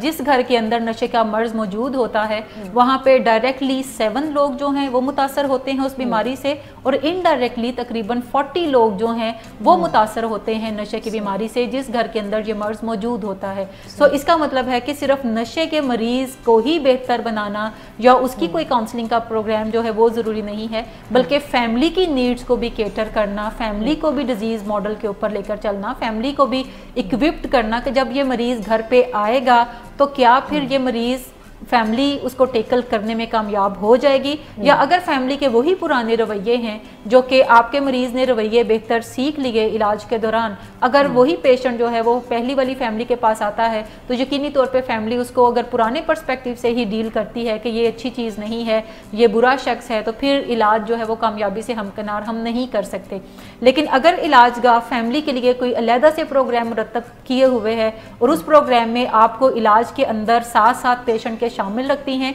जिसका मतलब है कि आपकी पेशेंट से मुलाकातें काफ़ी ज़्यादा हो रही हों और आप फैमिली का जब दिल चाहे वो अपने पेशेंट से जाकर मिल सके और जो भी मीटिंग पेशेंट के साथ है वो कोई थेराप्यूटिक नेचर की हो, वो कोई सोशल विजिट नहीं है। यूजुअली जब कोई हमारे घर में बीमार होता है तो हम हॉस्पिटल में उसको विजिट करने के लिए जाते हैं तो हम साथ में कोई फल, कोई जूसेस ले जाते हैं, बाज़ औक़ात कुछ फैमिली मेम्बर्स खाना बना कर ले जाते हैं, जिसका मतलब होता है कि जो लोग वहाँ पर मौजूद हैं वो भी खाना खा सकें और पेशेंट के लिए भी कोई परहेज़ी खाना बनाकर घर से ले जाते हैं। नशे की बीमारी का जो इलाज है ये आम इलाजों से थोड़ा डिफरेंट प्रोटोकॉल मांगता है, जिसका मतलब है कि आपने जाकर पेशेंट से हाल अहवाल नहीं पूछना होता, अच्छा फिर सुनाओ तुम कैसे हो, अच्छा फिर तुम्हें खाना यहाँ पे ठीक मिलता है, अच्छा फिर तुम्हारा ये लोग ख्याल रखते हैं कि नहीं रखते। आप इन कैजुअल क्वेश्चन से अपने पेशेंट की कोई बेहतरी नहीं कर रहे। सो फैमिली की जो असल मदद है वो भी दरकार होती है इलाज के अंदर। तो क्या इलाजगाह जो है वो फैमिली मेम्बर्स को भी उतना ही प्रिपेयर करती हैं जितना कि वो पेशेंट के ऊपर काम कर रही हैं? सो आपको इन निकात के ऊपर भी काम करने की ज़रूरत रहती है। सही। अच्छा, एक और जो अहम नुक्ता है वो समझने की ज़रूरत है कि डिटॉक्सिफिकेशन जो है ये कोई इलाज की पहली स्टेज है, ये असल इलाज नहीं है या ये मुकम्मल और जामिया इलाज नहीं है। बारहा ऐसा होता है कि फैमिली किसी भी ट्रीटमेंट सेंटर से रब्ता करती हैं या किसी भी ऐसे हॉस्पिटल से रब्ता करती हैं जहाँ पे कोई नशे के माहिर अफराद नहीं बैठे होते, फिजिशियंस जो हैं, मेडिकल डॉक्टर्स वो बैठे होते हैं और वो उन्हीं से ही बातचीत करके अपने पेशेंट को डिटॉक्सिफिकेशन करवाने की तरफ जाती हैं। सो अगर फैमिली डिटॉक्सिफिकेशन को ही काफ़ी समझती है और हर महीने, हर चौथे महीने, हर छठे महीने पेशेंट को बार बार डिटॉक्सिफिकेशन के प्रोसेस में लेकर आती है और ये समझती है कि ये ठीक क्यों नहीं हो जाता, इलाज में कहाँ पे कमी रह गई है, क्या प्रॉब्लम है जिससे ये बेहतरी अभी तक नहीं हो रही। सो फैमिली को भी समझने की ज़रूरत है कि जो डिटॉक्सिफिकेशन है ये कोई इलाज की पहली स्टेज है, ये कंप्लीट या मुकम्मल एक इलाज जो है ये नहीं है। जैसे आपने नीचे से ऊपर आना है तो आप पहले ही सीढ़ी कोई बार बार चढ़ते जाएंगे तो आप कभी भी फर्स्ट फ्लोर पर नहीं जा सकते। इसका मतलब है कि फैमिली को ये जानने की ज़रूरत है और इसी तरह पेशेंट को भी ये जानने की ज़रूरत है कि डिटॉक्सिफिकेशन से असल मसला हल नहीं होगा, बल्कि असल मसले को हल करने के लिए बहुत सारी और जो नेक्स्ट स्टेजेस हैं जिसमें इनडोर की जो 90 डेज़ का ट्रीटमेंट है और उसके बाद आउटडोर के इलाज में उसे रहने की ज़रूरत है, तभी वो उन तमाम प्रोसेस से होता हुआ अपने लिए कामयाबी की जो शरह है उसको बेहतर बना सकता है। सो ये नुकात हैं बेसिकली जो कि कोई भी फैमिली जो है अगर इन तमाम नुकात को इस प्रोग्राम के तवस्सुत से सुनती हैं या वेबसाइट के ऊपर जाकर या principles of effective addiction treatment जो है वो लिखकर गूगल कर लें, तो ये सारे के सारे नुकात जो हैं 13 अदद ये आ जाएंगे। और अगर कोई फैमिली किसी भी रीहैब को तलाश जब कर रही होती है तो पूरी रिसर्च करती है, इसके मुताबिक कोई रीहैब चूज़ करती है, तो यकीनी तौर पे उनके पेशेंट की जो सेहत है वो बेहतर होने के चांसेस जो हैं वो ज़्यादा हो जाएंगे। मुझे यकीन है आपकी इस रहनुमाई की रोशनी में हमारे नाज़रीन को बहुत ज़्यादा मदद जो है वो फराहम हुई होगी। और अब मैं अपने प्रोग्राम की अगले चंक की तरफ जाती हूँ, जिसमें मेरे पास कुछ प्रोफेशनल्स मौजूद हैं जो इसी प्रोग्राम के हवाले से मैडम आपसे क्वेश्चन करना चाहते हैं। तो पहला सवाल मैं सर आपको मौका दूंगी सुल्तानी से। ये जो मॉडल डिस्कस हुआ है या ट्रीटमेंट प्लान जो डिस्कस हुए हैं उसमें तो मतलब काफ़ी ज़्यादा है, मोर देन 5 जो है मॉडल है, रिलीजियस है, सोशल है और डिजीज़ हो सकती है। इसमें से बेस्ट हमारी सोसाइटी के लिए कौन सा हो सकता है कि जिसे हम अडॉप्ट करें और हम बेहतरीन रिजल्ट? अच्छा, ये बड़ा अच्छा क्वेश्चन है कि हमारी सोसाइटी के हवाले से कौन सा बेस्ट है। जैसे अगर आप वेस्ट में देखेंगे तो वहाँ पे 90 डेज़ का एक स्ट्रक्चर ट्रीटमेंट जो है वो फॉलो किया जाता है उन पेशेंट्स के लिए जो कि पहली दफ़ा किसी इलाजगाह में आते हैं। NIDA की रिकमेंडेशंस भी यही हैं, लेकिन वहाँ पर आउटडोर के इलाज की फैसिलिटी भी मौजूद है, लेकिन वहाँ पे कोई इलाज का लंबा दौरानिया नहीं किया जाता। आउटडोर से मुराद है कि पेशेंट को डिटॉक्सिफिकेशन के प्रोसेस में से वो गुजारने की तरफ जाएंगे, जिसका पहला हिस्सा किसी न किसी इंडोर इलाज में होगा और उसके बाद वो आउटडोर इलाज में काउंसलिंग प्रोवाइड करेंगे। वहाँ पे चूँकि अल्कोहलिक एनोनिमस का, नारकोटिक्स एनोनिमस का नेटवर्क इतना स्ट्रॉन्ग है कि उसके बाद वो पेशेंट को रेफ़र कर देते हैं कि आप अल्कोहलिक एनोनिमस का हिस्सा बन जाए, जहाँ पर आप हर रोज़ मीटिंग्स अटेंड करते रहें और पूरी लाइफ आपने यही चीज़ें करने की तरफ जाना है। जब हम अपनी सोसाइटी की बात करते हैं, ख़ासतौर पर पाकिस्तान की मैं बात करना चाहूँगी, तो यहाँ पर अल्कोहलिक एनोनिमस का नेटवर्क है ही नहीं सिरे से। और अगर हम बात करें नारकोटिक्स एनोनिमस की, तो नारकोटिक्स एनोनिमस की पूरे पाकिस्तान के अंदर सिर्फ 9 ऐसे सेट्स हैं जो कि काम कर रहे हैं, जिनमें से 5 लाहौर के अंदर हैं और 4 कोई कराची के अंदर हैं। नेटवर्क उतना स्ट्रॉन्ग नहीं है जितनी कि इसकी ज़रूरत है स्ट्रॉन्ग होने की। ये जो काम है जो नारकोटिक्स एनोनिमस के अंदर पेशेंट्स के साथ होता है या अल्कोहलिक एनोनिमस के अंदर होता है, चूँकि पाकिस्तान में ये फैसिलिटी इतनी ज़्यादा मौसर है नहीं है और एक तो है ही नहीं, ये भी सारा बर्डन जो है ये ट्रीटमेंट सेंटर्स के ऊपर आता है। ट्रीटमेंट सेंटर्स का प्रोग्राम जो है वो ज़्यादा स्ट्रक्चर्ड होने की ज़रूरत है, क्योंकि उन्होंने ही पेशेंट्स की तमाम इंडोर और आउटडोर की नीड्स को केटर करना है। पाकिस्तान के हवाले से जो बेस्ट मॉडल है वो यही है कि आप 90 डेज़ के इंडोर के अंदर या 100 डेज़ के इंडोर के अंदर जाएं और उसके बाद जो आउटडोर है इलाज के बाद वो तकरीबन 2 से 2.5 साल का अरसा जो है वो कंटिन्यू रहे, या फिर जैसी की रिकमेंडेशंस आपके प्रोफेशनल्स देते हैं। यानी कि अगर 2 साल से ज़्यादा का भी अरसा दरकार है तो आपको उसकी कंटिन्यूटी के अंदर जाना चाहिए, लेकिन 2 साल से कम का अरसा अगर आप रखेंगे तो फिर आप पेशेंट की कुछ बुनियादी चीज़ों को तो हल कर लेंगे, लेकिन चूंकि वो एक मुकम्मल इलाज की तरफ नहीं बढ़ेगा। बहुत सारे मसाइल जो हैं वो नशा छोड़ने के बाद पेशेंट को आते हैं, जब वो उनसे डील नहीं कर सकता तो पेशेंट के पास 3 चॉइसेस होती हैं। नंबर 1 वो नशा कर ले, नंबर 2 कि उसकी जो जहनी हालत है वो कंप्लीट ख़राब हो जाए, लेकिन उसमें बाज़-औक़ात पेशेंट फ़ैसला करता है कि मुझे नशा नहीं करना, चाहे मुझे कुछ भी हो जाए। बाज़-औक़ात पेशेंट डिप्रेशन के अंदर चले जाएंगे और बहुत सारे पेशेंट जो हैं वो सुसाइड भी कमिट करने की तरफ जाते हैं। यानी तीसरी चीज़ जो है कि वो मौत का शिकार हो जाएं और वो सुसाइड कमिट कर लें क्योंकि नशों से उनकी जान नहीं छूट रही। सबसे आसान हल फिर मरीज़ों के लिए नशा करना होता है। मेजॉरिटी जो पेशेंट्स की है वो दोबारा नशा करने को तरजीह देते हैं जब वो नशा छोड़ने के बाद के मसाइल को डील करने के काबिल नहीं होते, और ना ही चूँकि उनके पास नॉलेज होता है, ना उनके पास कोई मैनेजमेंट के टूल्स होते हैं। उनके लिए ये चीज़ें मुश्किल हैं। पाकिस्तान के अंदर जो बेस्ट मॉडल है कि आप 90 डेज़ का इंडोर या 100 डेज़ का इंडोर करवाएं। उस सूरत में अगर आपका मरीज़ लेट स्टेज ऑफ अल्कोहलिज्म या लेट स्टेज ऑफ एडिक्शन के अंदर है, अगर नहीं है तो फिर आउटडोर बुनियादों पर उसका बहुत अच्छा इलाज जो है वो हो सकता है। आउटडोर इलाज भी लंबा होता है जिसमें 2 से 3 साल का अरसा जो है वो मिनिमम दरकार होता है, लेकिन पाकिस्तान के अंदर 100 डेज़ 90 डेज़ का इंडोर और उसके बाद जो 2 इयर्स का आउटडोर प्रोग्राम है। अगर ऐसे हो कि सबको क्रीम डिसऑर्डर हो तो फिर हमें इस ट्रीटमेंट को लंबा करना हो? नहीं, लंबा नहीं करना पड़ेगा, बल्कि दोनों चीज़ों का साथ साथ ही इलाज होता है। 2 साल के अरसे में पेशेंट بہت ساری مینجمنٹ جو ہے وہ سیکھ لیتا ہے, اس کا لائف سٹائل کمپلیٹلی چینج ہونے کی طرف چلا جاتا ہے, اس کے ارد گرد بسنے والے لوگ وہی رہتے ہیں لیکن ان کے رویے بہت بدل چکے ہوتے ہیں, فرینڈس جو ہیں اس کے نئے بن چکے ہوتے ہیں, جو نشہ کرنے والے دوست ہیں ان سے وہ پیچھے ہٹ چکا ہوتا ہے, اور لائف کے اندر کوئی پروڈکٹیوٹی آنا شروع ہو جاتی ہے. سو ایسی صورت میں اگر کوئی موڈ ڈس آرڈر ہے تو موڈ ڈس آرڈر کا علاج بھی ڈے 1 سے ہی سٹارٹ ہوگا, آئی مین کہ انڈور سے ہی سٹارٹ ہوگا. جب ڈیٹاکسیفیکیشن کا پروسیس چل رہا ہے تو اس کے ساتھ ساتھ موڈ مینجمنٹ کے اوپر بھی کام ہوگا. سو 2 سالوں کے عرصے میں, 2.5 سال کے عرصے میں پیشنٹ جو ہے وہ اپنی موڈ مینجمنٹ بھی سیکھ لے گا. اس کے بعد پیشنٹ کا اگر کوئی موڈ کا ایشو ہے یا کوئی کو اکرنگ ڈس آرڈر ہے تو بعض اوقات پیشنٹ کو اپنی دوائی کے لیے علاج گاہ سے رابطے میں رہنا پڑتا ہے اور اپنے ڈاکٹر سے علاج, بعض اوقات دوائی جو ہے وہ کم کروانی پڑتی ہے یا بعض اوقات زیادہ بھی دوائی کی ضرورت ہوتی ہے. سو اس کے لیے اپنے علاج گاہ سے وہ رابطے میں آتا ہے, لیکن میکسیمم وہ مینجمنٹ جو ہے وہ سیکھ چکا ہوتا ہے. سو یہ ہے. ٹھیک ہے میڈم, میں پروگرام کا وقت چونکہ بہت مختصر ہے تو میں چاہوں گی کہ اپنے ویورز کے کوسچنس جو ہیں ان کو ضرور ایڈریس کر لیا جائے. ہم سے پوچھ رہے ہیں حاکم برہان صاحب کہ کیا نیند کا انجیکشن بھی نشے میں آتا ہے, اور کیا یہ نیند کے انجیکشنز جو ہیں ہمیں ایکسیسو نشے کے استعمال کی طرف راغب بھی کر سکتا ہے؟ اچھا, نیند کے جو انجیکشنز ہیں یہ بھی نشے میں آتے ہیں اور یہ بھی کافی ایک پیچیدہ ایڈکشن ہے.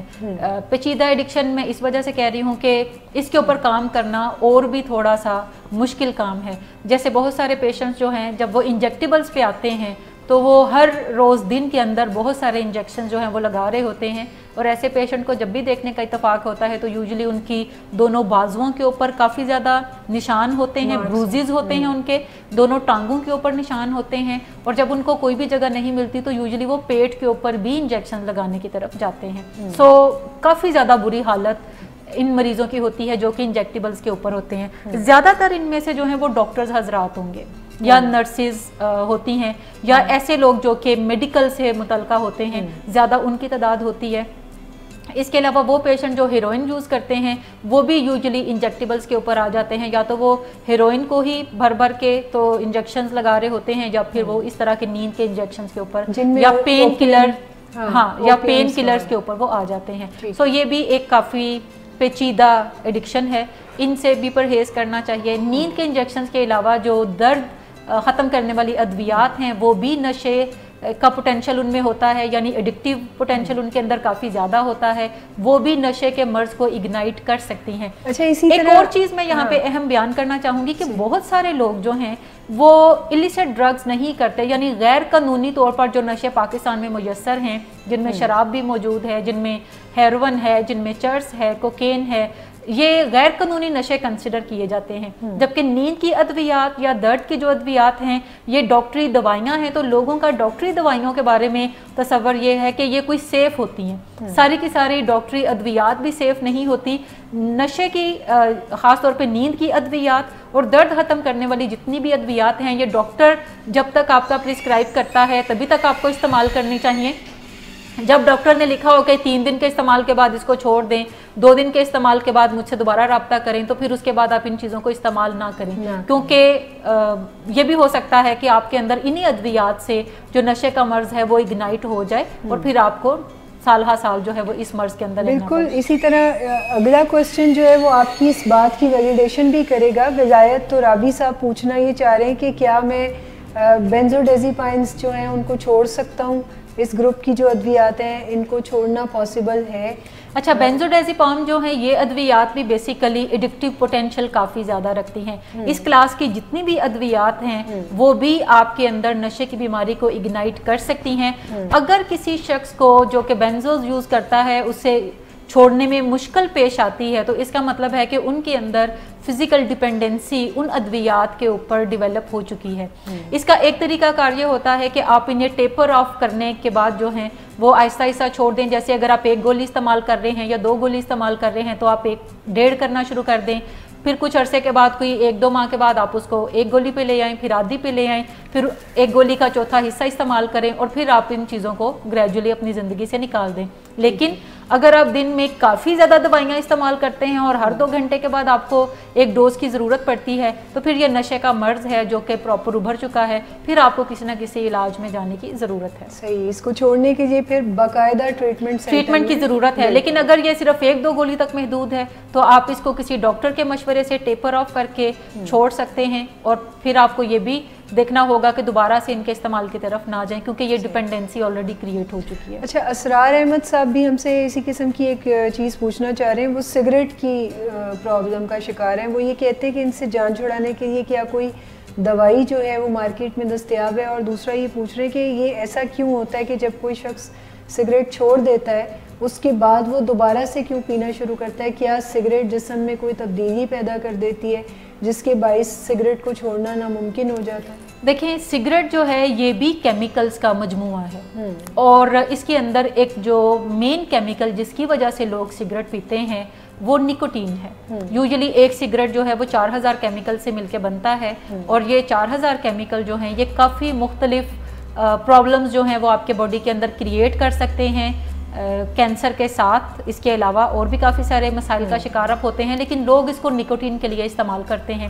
جب بھی کوئی سگریٹ پیتا ہے ایک خاص مقدار کے اندر پورے دن کے اندر، تو اس کا مطلب ہے کہ ان کا باڈی جو ہے وہ ایک خاص نکوٹین کی ڈوز کے اوپر ڈیپینڈنٹ ہو چکا ہے. جب وہ نکوٹین کی ڈوز آپ کے جسم کو نہیں ملتی تو پھر آپ کے باڈی کے جو ڈیفرنٹ فنکشنز اس نکوٹین کی مقدار کے اوپر ڈیپینڈنٹ ہو چکے ہیں، پھر وہ مسائل کا شکار ہوتے ہیں. اور جب آپ ان مسائل کو اچھے طریقے سے مینیج نہیں کرتے تو پھر آپ کے پاس ایک آلریڈی سولوشن موجود ہوتا ہے کہ جب میں سگریٹ پیتا ہوں تو پھر مجھے اس طرح کا مسئلہ نہیں ہوتا. جیسے بہت بنیادی سا مسئلہ پیشنٹس کو یہ ہوتا ہے، ان لوگوں کو جو کہ سگریٹ کے اوپر ڈیپینڈنٹ ہوتے ہیں، کہ سگریٹ نہیں پئیں گے تو کانسٹیپیشن کا شکار ہو جائیں گے. سو اگر وہ کانسٹیپیشن کو کسی ایک ڈیفرنٹ میتھڈ سے ڈیل کرنے کی کوشش کریں اور دوبارہ سگریٹ پہ نہ جائیں تو یہ بھی ایک اس کا حل ہے. اس کے علاوہ نکوٹین پیچز جو ہیں وہ مارکیٹ میں اویلیبل ہیں، نکوٹین کی چوئنگم جو ہے وہ مارکیٹ میں اویلیبل ہے. سو آپ یا تو چوئنگم کھا سکتے ہیں یا پھر آپ نکوٹین پیچ جو ہیں اس میں بھی ڈفرینٹ پوٹینسی ہے، یعنی آپ جو ہے وہ 50 mg والا یا 100 mg والا لے سکتے ہیں. سو جتنی آپ کی سگریٹ کی ڈیلی کا یوزیج ہے اسی کے مطابق آپ کوئی پوٹینسی یوز کر کے تو اپنی نکوٹین کی جو طلب ہے اس کو پورا کر سکتے ہیں. لیکن نکوٹین پیچز ان لوگوں کے لیے لینا ضروری ہیں جو کہ بیسیکلی سگریٹ چھوڑنا چاہتے ہیں. اگر آپ چھوڑنا نہیں چاہتے تو پھر نکوٹین پیچ بھی آپ کے لیے کام جو ہے وہ نہیں کریں گے. سو یہ ایک کوئی ہیلپ ہو سکتی ہے ان لوگوں کے لیے کہ وہ نکوٹین پیچز یا چوئنگم یوز کر کے تو اپنی نکوٹین جو ہے وہ ان چیزوں سے ریسیو کریں اور جو ریچول ہے سگریٹ پینے کا اس میں سے باہر نکلنے کی طرف جائیں. اچھا میڈم، ایک چیز یہ کہ میں یہاں پر اس فورم پہ ایک تو آپ کا شکریہ ادا کرنا چاہتی ہوں کہ آپ اتنی مدد جو ہے وہ پرووائڈ کرتی ہیں ہمارے ناظرین کو، جس کا ایک ثبوت میرے سامنے آیا ہے. جب میں پروگرام کی تیاری کر رہی تھی اور میں پرانی ویڈیو دیکھ کر اس میں سے کوسچن ڈھونڈ رہی تھی کہ جن کا جواب آپ سے لیا جائے گا، تو بار بار ایک کوسچن مجھے جو دیکھنے میں آ رہا تھا وہ یہ تھا کہ زیادہ تر لوگ یہ جاننا چاہ رہے تھے کہ آپ کا کلینک کہاں ہے، یا آپ سے مدد اگر ڈائریکٹ لی جائے تو پھر وہ کہاں لی جائے، یا آپ کا رابطہ نمبر جو ہے وہ سب مانگنا چاہ رہے تھے. آلدو کہ ہمارے پروگرام میں سٹارٹ میں یا ہمارے پرومو کے اوپر ہی رابطہ نمبر جو ہے وہ ناظرین کی اس کے سہولت کے لیے دیا جاتا ہے، مگر میں نے سوچا چونکہ بہت زیادہ لوگ کنسرن ہو رہے تھے تو میں نے سوچا کہ اس کو بھی ایک سوال کی صورت میں آج آپ سے کروں گی اور آپ کو مبارکباد بھی دوں گی کہ لوگ آپ سے آپ کے نالج سے بھرپور فائدہ بھی اٹھا رہے ہیں. تو اب کال کیسے کریں، کلینک کہاں ہے، اس کا بھی ذرا جواب آپ دیں. بہت اچھی بات ہے کہ اگر لوگوں کو ہمارے اس پروگرام کے توسط سے کچھ ہیلپ جو ہے وہ مل سکے، اور آئی تھنک کہ اگر لوگ ہمارا پروگرام جتنے بھی ہم نے پریویس پروگرامز پہ کیے ہیں اگر وہ انہیں بڑی تفصیل سے دیکھیں اور ان کے نوٹس بنانا شروع کر دیں تو بہت ساری مڈد وہ اپنی ان پروگرام کے توسط سے ہی کر سکتے ہیں. لیکن اگر لوگ جو ہیں وہ رابطہ بھی کرنا چاہتے ہیں تو جیسے محسن نواز صاحب ہمارے ڈائریکٹر آف پی آر ہیں، تو ان کا نمبر ہماری اسکرین پہ بار بار جو ہے وہ پروگرام کے دوران بھی مینشن کیا جا رہا ہوتا ہے. وہ نمبر آپ نوٹ کر سکتے ہیں، اگر آپ کو نمبر یاد ہے تو آپ بول بھی سکتی ہیں. بلکہ وہ نمبر میں اپنی میڈیا ٹیم سے کہوں گی کہ اگر وہ اسکرین پہ اس وقت چلا دیں تو یہ ایک بڑی گریٹ ہیلپ ہو جائے گی. بالکل صحیح. سو اس وقت وہ نمبر جو ہے وہ اسکرین کے اوپر چل بھی رہا ہے, آپ وہ نمبر دیکھ سکتے ہیں, اور محسن نواز صاحب کو آپ کال کر کے تو آپ ہم سے رابطے کے اندر بھی آ سکتے ہیں. بالکل ٹھیک ہو گیا. یہاں تک مدد کا یہ جو سلسلہ ہے یہ ایک ہفتے کے لیے جو ہے ہم یہاں پہ بریک لگا رہے ہیں, لیکن ان پروگرامز کا جو سلسلہ ہے وہ جاری رہے گا, اور آپ کی مدد جو ہے وہ ہم کرتے رہیں گے. اور آپ اپنی مدد خود کرنے کے لیے آپ ان پروگرامز سے جو ڈیٹا آپ اکٹھا کرتے ہیں ان کو اگر آپ اپلائی کرتے ہیں اپنی زندگی میں تو اصل تبدیلی جو ہے وہ اسی تھرو. ایک چیز جو میں ناظرین کو ضرور کہنا چاہوں گی, جو بھی لوگ ہمیں دیکھ رہے ہیں, کہ جب بھی کوئی مسئلہ ہو تو اس کے اوپر تھوڑی تحقیق ضرور کریں کہ یہ حل کیسے ہوگا, اور پھر بہترین حل کیا ہے. بعض اوقات ہمیں جب کوئی مسئلہ ہوتا ہے تو ہم اندھا دھند, جب بھی کوئی بندہ مشورہ گلی میں سے گزرنے والا ہاکر بھی کوئی مشورہ ہمیں دے گا تو ہم فوری اس مشورے کے اوپر عمل کرنا شروع کر دیتے ہیں. بہت سارے مشورے ایسے نہیں ہوتے جو کہ آپ کو کسی پراپر سلوشن کی طرف لے کے جائیں. سو نشے جیسی بیماری کا مسئلہ اپنی پھپھو سے پوچھنے کی بجائے, اپنے ماموں سے پوچھنے کی بجائے, اپنے کسی دوست سے پوچھنے کی بجائے گوگل سے ہی اگر آپ پوچھ لیں تو میرے حال میں وہ زیادہ بیسٹ سلوشنز آپ کو پرووائڈ کر سکتے ہیں. وہ لوگ جو ہمارا پروگرام بھی دیکھ سکتے ہیں تو اس کا مطلب ہے کہ ان کی گوگل تک پہنچ جو ہے وہ ضرور موجود ہے. اس کے علاوہ اگر وہ ہماری ویب سائٹ کو وزٹ کریں جو کہ www.willingways.org ہے, اگر وہ ہماری ویب سائٹ کو وزٹ کریں تو بہت سارا مٹیریل ہماری ویب سائٹ پہ موجود ہے جو کہ آپ کی ایجوکیشن کے لیے, جس میں سے آپ بہت ساری ایسی چیزیں جان سکتے ہیں کہ یہ مرض ہے کیا, اس کا بہترین علاج کیسے ممکن ہے, اور فیملی ممبرز کیا رول پلے کر سکتے ہیں اپنے کسی پیارے کی زندگی کو بچانے کے لیے. سو یہ کوئی ایک بہت ہی اچھا آپ کا سٹیپ ہو سکتا ہے جو کہ تحقیق کی طرف جائے, اور تحقیق کے بعد جب آپ کسی نتیجے پہ پہنچیں تو پھر آپ اس کے اوپر عمل درآمد کرنے کی طرف بھی ضرور جائیں. بالکل بالکل, بہت شاندار بات آپ نے کی, اور اسی پوائنٹ پر میں اپنے پروگرام کو ختم کروں گی. اگلے ہفتے اسی ٹائم آپ سے دوبارہ ملاقات ہوگی. اس وقت تک کے لیے اجازت دیجیے گا. خدا حافظ.